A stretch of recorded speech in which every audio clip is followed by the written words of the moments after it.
I'm Ryan. Thanks for watching the video. If you're watching this by now, you're probably interested in an Xpress. This here is the H20B. It's a 2025 model. When I first was looking for boats, I scoured the internet, looking on YouTube, all over the place. There's just no videos of these boats owned by real people. Every single video that I found seemed to be a dealer or a salesman, and it was titled Xpress H20B review or something like that. And then you'd click on it and it would be a dealer who are like trying to review the boat at the dealer as if it's a review. There was no real homeowner reviews except for one guy in Louisiana.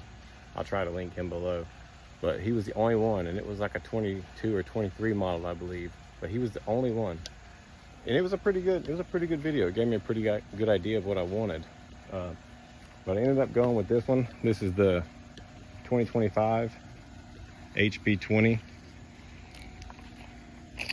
Oh, I'm sorry, H20B. It's the Bahama Blue. I've got the SeaDek package. It comes with a Yamaha VMAX Show 115. I don't have the jack plate.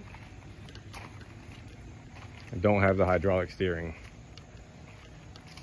It does have the extreme stainless package, the redfish package. It comes with a Minn Kota. It's a hand control 24 volt 70 pound thrust. So I upgraded to the Terova. This is the advanced GPS model.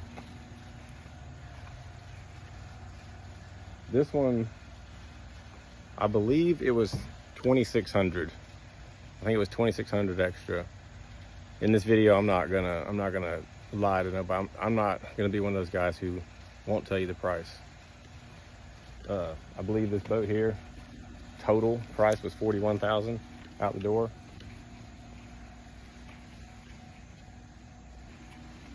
So I kind of want to go through the pros and cons. Really the cons.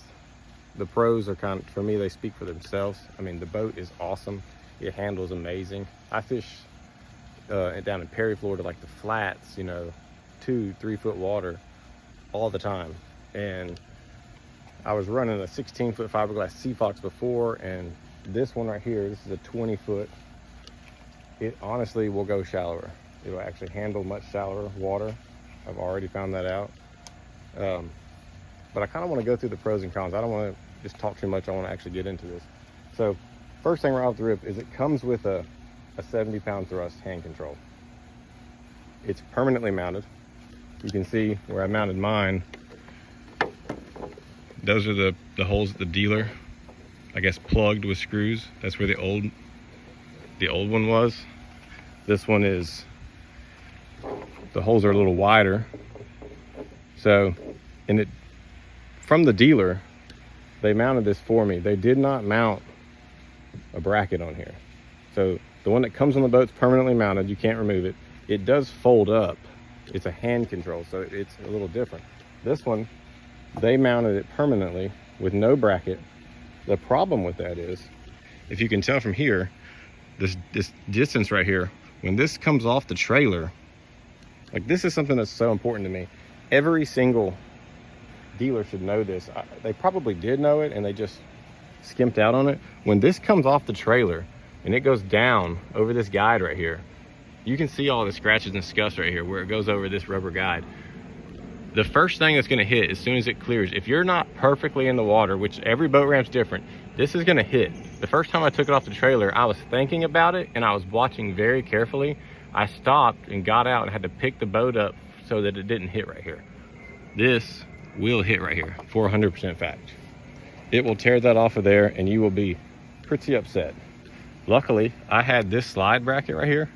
It was made for a little smaller one. It is made for Minn Kota, so it did fit. It is, you can find this on Amazon. I think this one's like 60, 70 bucks maybe. This one, you can loosen this pin up right here. I've got a lock in it right now, but you loosen this pin up right here and you can slide this back, put the pin back in, and then this is flush with here.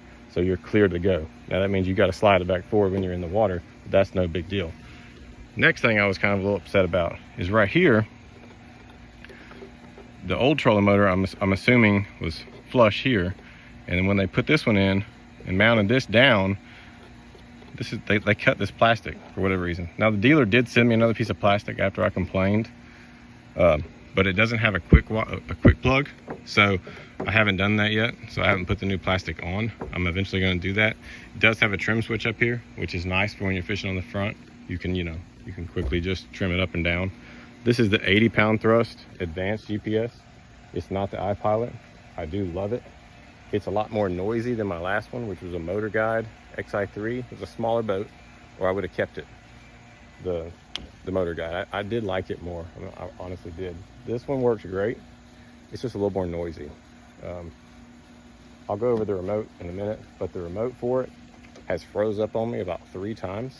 I'm not sure why, but it'll just be going, and then the remote will just freeze, and the trolling motor in wherever direction or whatever it's doing. One time it was in spot lock, so it wasn't that big a deal, but other times I was moving. This thing will move this boat over 3.5 miles an hour. I was going about 3.5 in some 2-foot water, and it just froze. The only thing you can do is come over here and hit the power real quick to shut the trolling motor off, because the remote's froze. You can't do anything. So what you have to do to fix that is pull the batteries out of the remote, which takes a screwdriver. So you got to take the case off, pull the battery out, put the batteries back in, turn the remote back on, let it sink, and then you're good to go. I put new batteries in it. It hasn't done it since, but I only fished for a couple more hours that day. So I can't tell if that was honestly a permanent fix or not for it. It did come with 2 seats. One of them, I should have had that ready for you. It's in the garage. The other seat feels like there's something, a piece of plastic or something broke inside of it. It rattles. Like if you turn it upside down, there's like some rattling in it. The seats look very nice. I do like them, but it just kind of feels like something's broke inside of them. And if you see, there's a good bit of play there. I mean, I've looked and there's no way to just easily fix that. These, unlike my old boat, these do screw in, so they tighten up tight. The seat will easily spin on it, so that's pretty nice. This SeaDek is beautiful. To me, it is just beautiful. It has one major flaw, and maybe somebody on here can help me out and tell me what I need to do, but these fish blood stains, I cannot get them out. I have tried like 15 different things. I've tried Simple Green. The dealership told me to mix Simple Green 50-50, spray it on there in the sun, let it sit for about a minute, and then lightly scrub it off. That did not work. I tried scrubbing harder, and like a gray powder started coming off the SeaDek before the stain started coming off. So I've seen SeaDek cleaners made by SeaDek. I just haven't tried them yet. I don't know. If y'all know something, let me know. That'd be awesome. That'd be awesome. The bait well on this thing, I'll jump in here and go over that with you. The front bait well. All right. The first thing kind of drives me nuts is it doesn't stay up. When you got a fishing pole in your hand and you're trying to get a shrimp or whatever it may be out of there, minnow, whatever, you got to set your pole down, hold this up with one hand, get the net, go down in there. I mean, see the camera, I can't even do it with the camera in my hand if it was a fishing pole. So that's a little annoying. I know they make little hydraulic mounts for it. I'm gonna get one for it, or like a little ram or whatever eventually. But for now, that kind of sucks. If you run this thing with bait in it, you fill it up with water and just turn it on and let it circulate. One pump runs the front live well and the rear bait well. This controls it. So if you loosen this up, then that's going to allow water to flow through here. You turn the live well on, there's a valve in the front and the back. If both are open, water's going to flow through both of them. If you have the front closed, water will just go to the rear. Eventually, it will get up to the overflow and flow out, okay? The problem is, when it gets to the overflow right here, it's this high, and you're running across the water 30, 40 miles an hour, there's a steady stream of water coming out of here. So it's almost like it's filling up too high. I don't know. But when I'm standing in the back of the boat right here, you know, it's no big deal in freshwater, but in saltwater, I don't really want unnecessary salt water in the boat, just constantly.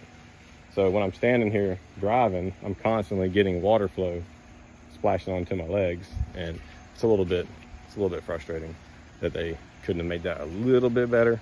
But still, I just use it for storage most of the time. I keep the plug in it, and I can keep my buoys or whatever may be in there, and it's watertight, so no big deal. Next thing on the con list, some more blood. If you're gonna catch fish, you're gonna get a dirty boat. The whole thing's pretty dirty right now. But next thing, first trip to the ocean. I do about 50% saltwater fishing. So my first trip to the ocean, I rinsed it off every day. I was there for 3 nights. I rinsed it off every day with just fresh water, just for the water hose. And then on the last day, I saltwater rinsed, salt off the whole boat, flushed the motor, all that. 24 hours after it came out of the water, the next day, I already had this, you can see it, the rust line around this right here, okay? It was a lot worse. It ran all the way down, you can kind of see it. It ran all the way down. So the next day I came out and I got rust lines in 2 or 3 different spots. A lot of them I got off, that one ain't coming off. This console is fiberglass, but I just felt like that was, you know, for it to have the stainless steel package or the extreme stainless package, then, you know, I kind of felt nothing should rust on it. But I got one there, I've got one there, I've got a couple little bolts here and there that are rusting, just little things like that. But for me, I wanted a boat that would no doubt be able to go in saltwater, and I'm not have that big of concern about it. With the extreme stainless package, you did get the extra mid cleat, so that is pretty nice. And this one, it comes with the footrest and the backrest on the seat, so it's pretty nice. It's kind of, I mean, I don't know who designed it, but if you were like 6'5", it would be perfect for you. For me, I mean, my back hardly touches when I'm driving because now I'm having to reach so far. But for the most part, I don't use the floor mat. I'm just kind of sitting here, and it is extremely comfortable. I stand up probably 90% of the time when I'm driving anyways, so it's no big deal. All right, moving on to the worst thing to me about the boat. The day I bought it, when I showed up to the dealer, all right, I was kind of going through the boat.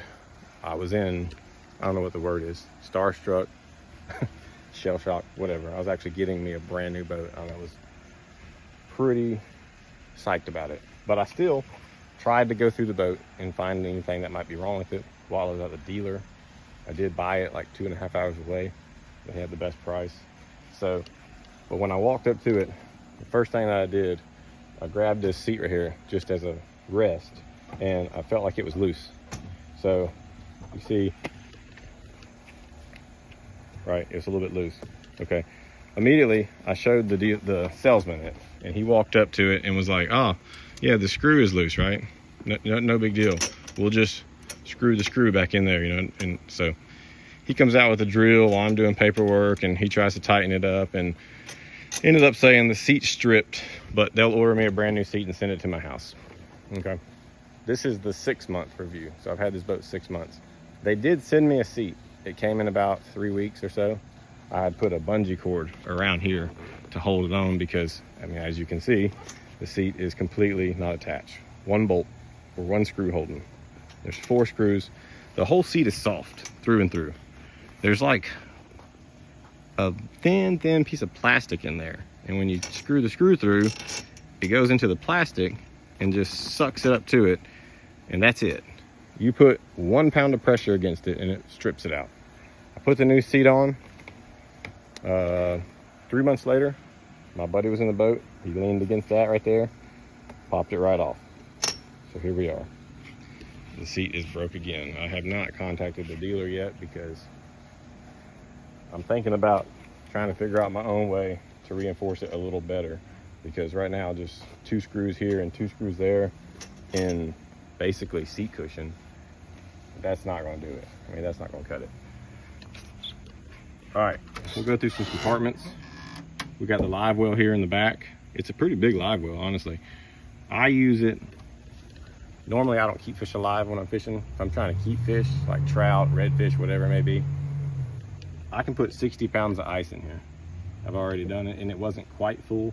It would probably hold maybe 70 pounds of ice, but I put 60 pounds of ice in here, and we'll usually go out 6:30 in the morning, 7 in the morning, and by 7 in the evening, it's still got ice. Usually I do like a salt slush or a brine, so, but it's still got ice in it at the end of the day. So 60 pounds of ice will last you all day in there. It's plenty big enough. It does have a divider. It did not come with it, but it does have a divider if you wanted to get that, you know, if you were culling fish or whatever it may be. So the seats, this was one of the cons about it. So I think it's awesome. It's an amazing design. You got a big old back deck if you want, or you can fold that seat up and fit 2 more people in here. You can see the little bit of rust marks that have came out of here. So there was 2 screws on both sides. Both of those screws I replaced with stainless steel ones because somehow out of the 2, they did not make it. So these are your coolers. There's a cooler on both sides. Each of these coolers will hold a little over 20 pounds of ice. Now, this padded seat is the same as the back. It has 6 screws right here holding it. Every single one of them you can turn very easily. They are not tight. I think 2 are holding good. That one fell out. I heard it rattling around. The seat doesn't seem to be coming off, but that is a pretty poor design. And the answer that I got from the dealer on all of these back to back was, well, let me go over this one real quick. So in the front up here, when you go up to the front, you've got a, let me try to set this up right here where you can see it, maybe, if it will. So right here, you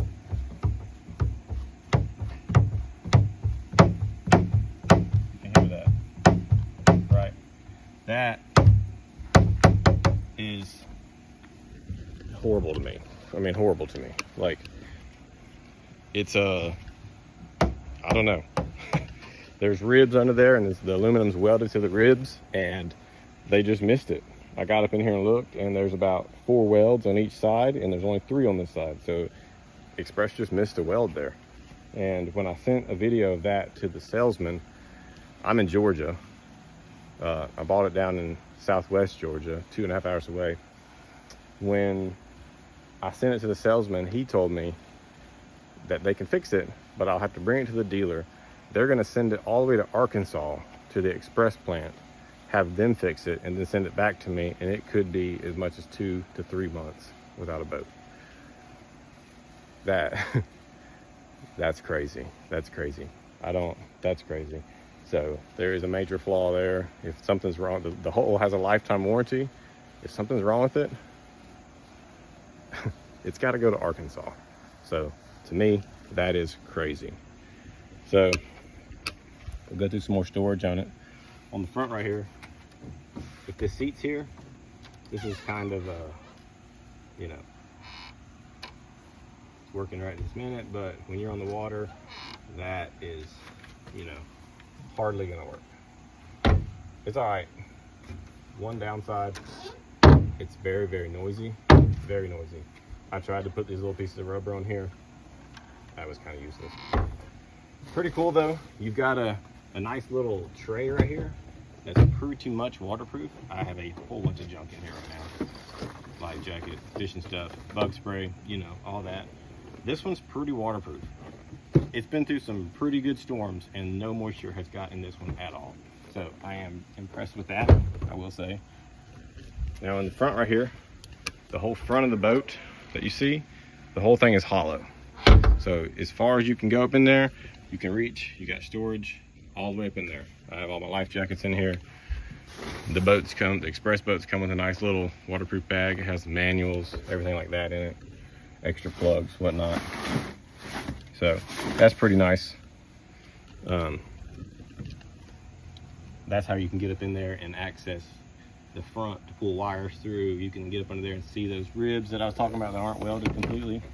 And then this just sets back in there, and then you can close that and latch it. It's pretty good, pretty quiet.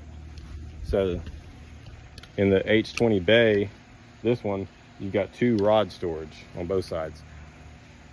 In my opinion, rod storage, almost useless. I'm not gonna put my expensive rods in there. Maybe 1 or 2 if it was completely empty, but that's the quickest way to me to break off some eyes on the rods. It's kind of a tight space in any boat, and you know, the rod storage compartments go all the way to the front and the curve with the boat. So you could easily put, I've already measured it, a 7.5 foot rod in there, no problem. It'll go all the way to the front. You could put it longer, but your rod's gonna be bending. And when you pull it out of here, you gotta just be careful to not catch your eyes on there. So me, I just put my rods in the back of the truck, and then the boat has eight pole holders or rod holders from the factory. So, you know, I'm just gonna use those.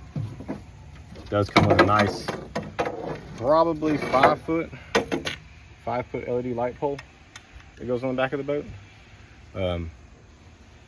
Pretty nice. Came with some mounts for it. I followed the Xpress website instructions on how to mount that in some rubber brackets on the boat out of the way. It doesn't work. It won't fit, so no big deal. I keep them in there. So I got these buoys right here on Amazon. I think they were like 30 or 40 bucks, but they work real nice, real quick, easy to put on. And for me, I just put one there and one on the back, and then I pulled my ropes kind of tight. And so you can get these on Amazon. I like them. They work really well for this boat. The original white ones that everyone uses, the round ones, they just, for this boat, with the way that it's designed, it keeps the water off of you, but it doesn't work so great for them white ones. So I don't know about that. That's you know, it's your call. So one other con for me is not showing right now, but the whatever you want to call this, the cluster fuel gauge, RPM gauge, sometimes it gets condensation in the bottom half of it right here. So it seems to go away. Doesn't really cause any problems so far. The boat's only 5 months old, so well, I guess time will tell. It came with a 5-inch Humminbird, and apparently that was an upgrade. So they say it came with a 4-inch and they upgraded me to a 5-inch. It had a GPS, did not have anything else. So you want side scan, down scan, whatever, it did not have it. I upgraded to the Garmin. This is the Echo Map 93 SV, and I've had Garmin my whole life. I'm a Garmin fan, so I like the Garmin. That's what I'm gonna stick with.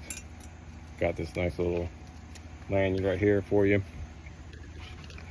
One other thing I've added is a charging port to charge my trolling motor batteries. So you had to use an old-fashioned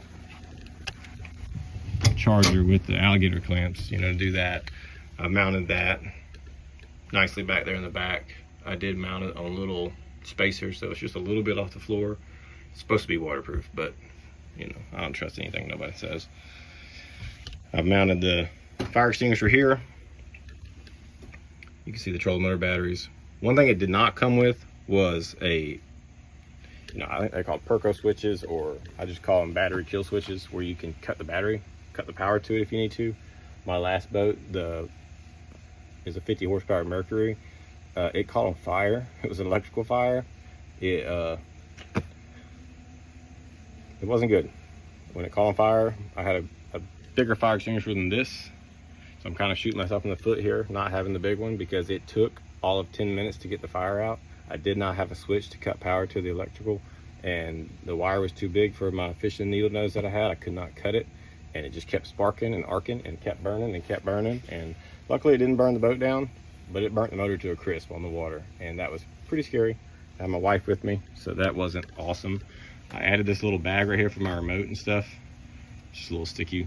It's got Velcro, you can pull it off of there. I'm not even sure what that key goes to, but I got it. One problem I had, the cables for the wire for the trolling motor, I believe it's an 8 gauge, and they say if you go to an 80-pound thrust, you need to go to 6 gauge. I don't know if that's true or not, but it came with a 50 amp circuit breaker that reset, and mine failed on me in the ocean. There was a lot of current, a lot of waves, but it did fail, and my trolling motor would not work. And we went to probably 10 part stores down there and finally found a non-reset 50 amp circuit breaker to replace it with, and I haven't had any problems since. I am keeping a 60 amp resettable breaker in the boat with all the tools I need to fix it, so if it goes out on me again, I will replace it with that one. Minn Kota does actually recommend a 60, but they say a 50 will work in the manual. So, you know, I don't know why anybody would just put a 50, but that's what they come with. So 2 things I think Xpress should do definitely is add a switch to where you can kill your battery power. The starting battery is in the back right next to the fuel tank. I've added this Bimini topper here on it. I have kids and a wife, and when you're out there in the sun all day, that thing is worth $1 million to me. I think it was like $220 for it. It's a gray 8-foot. When you have folded it up, it goes just behind the driver's seat all the way to the front right here. So whoever's sitting here is mostly in the shade, and whoever is sitting in these seats, they're in the shade as well. And my neighbor has just decided to start cutting grass, so hopefully that doesn't completely kill the sound, but we'll just keep going and try to do some editing on it. I would fold that top up for you, but I don't know that that's necessary really. But another thing that I've added is pole holders. So it came with this metal bar that goes across right here on the back, and I'm assuming that's what it's for, but I did buy these on Amazon. I believe they were about 50 bucks a piece. They have cheaper ones. I bought those first, and you could not get them to tighten up. So if you want to take a good look at these, they have a little rubber seal there. I don't know if that's actually doing it or not, but they're pretty strong. Even with the tall pole in there, I can bend them down if I try hard, and maybe like a shark or something would probably maybe bend them down, but I like these a lot. I can bend them if I try and adjust them how I want to. With the top up, you got to bend them down like that one is, or otherwise the poles hit the top. But it's just kind of like you got to pick or choose. Do you want shade or are you fishing? And when the top is up, I should mention, if you want to get one, I can stand on the back of the boat right here. So someone can fish on the back with the top up. Now it is about right here at my head when I'm standing up here, but when you're down there, it works out. I mean, it's just something, if you want it, then you can get it. I did add 2 more pole holders here for trolling, and when I'm trolling, I can, when I'm driving the boat right here, I can easily keep an eye on my rods right here rather than having to look back if I'm just trolling 2 rods. You know, that's pretty nice. It's got the cell phone mount right here. As you can see, I left a hook or something here, and it made a little rust mark. It's got 6 cup holders, which is pretty nice. It needs more, but you know. All right, so moving on to the motor. This thing is sweet. So the 20-foot boat, I'm not 100% sure on the weight. I'd have to double check, but it's pretty light. It's not as heavy as my 16-foot fiberglass was, and this thing moves this boat. For whatever reason, with 2 people, it's a little faster. It doesn't matter where we're at in the boat, it will plane out no matter what. But with 2 people in this boat, it will easily push 45 miles an hour, maybe faster if it's calm. With 1 person, it seems to be like a 42 mile an hour boat, 41, 42. But the comfortable cruising speed in this boat, it depends on the water and the chop, but 25 to 35 miles an hour, it's happy, and it'll just run that and run that. It does have a 40-gallon tank, which they claim has 180 mile range, around 4,000 RPMs. I believe it. I've been to Florida Thursday night, Friday night, Saturday night, came home Sunday, and I just am at 3/4 of a tank. So It is incredible on gas mileage. I have had it in less than 2 foot of water. I think I saw 1 foot 6 inches on the fish finder, and I did trim it up and was using the trolling motor just because that prop is $400 or over $400, and I'm not trying to tear a prop up 5 months into owning the boat. So I did trim it up and ran the trolling motor. It did fine in 1.5 foot of water. Once I got to, I think it was, my buddy was with me, 2 foot 2 inches, I was tired of trolling. I put the motor down and just was gonna bite the bullet, and I hammered it, and this thing jumped up on plane in 2 foot 2 inches of water. No problem. I really think it probably could have done it in 1 foot 6. So it is amazing. The Hyperlift hull, it does do awesome. It did not come with a spare tire. So I bought the spare tire for it, mounted it on there. I kind of just expected it to. It is a very nice trailer, all aluminum. The wheels, real nice looking, but it didn't come with a spare tire. And 50% of the time, I'm in Florida, and that's 4 to 6 hours for me, depending on where it's at. And I gotta have a spare tire on it. You know, I mean, to me, that's just absolutely necessary. One other weird thing about it is when you're filling it with fuel, I've tried to look this up. I've read a whole bunch about it, but when it's 40 gallons. So when you put it in there, you have a tendency to want to click it and just let it fill. Well, 1 out of 5 gas stations might work, but the rest of them, it will spew all over you. You've got to hold it slow and fill it up. I don't know. I've read so many things where I could revent it, I could rerun the hoses differently, make it work, but I don't know. If any of y'all know, you can let me know. I'm not really sure. Like I said, it doesn't have a jack plate. If it had a jack plate, I might could go even shallower. I'm not sure. As you can see, I have found the bottom a few times, but I've ran it at 1 foot 6 with no problem. So this boat will go very shallow. It is a bay boat, and for me, it's a flats boat. So I use it for the flats dominantly, pretty much. I think it's the most beautiful boat I've ever seen. I can't lie. Xpress did a real nice job with it for the money. Like $41,000 with the troll motor upgrade. Some of these boats with this exact same package and setup, I was seeing 49, 46, you know, and that was before taxes. And it didn't have the troll motor upgrade. It didn't have, you know, the fish finder upgrade. And that's crazy when you can get one. I found a dealer and they want $36.99 for the boat.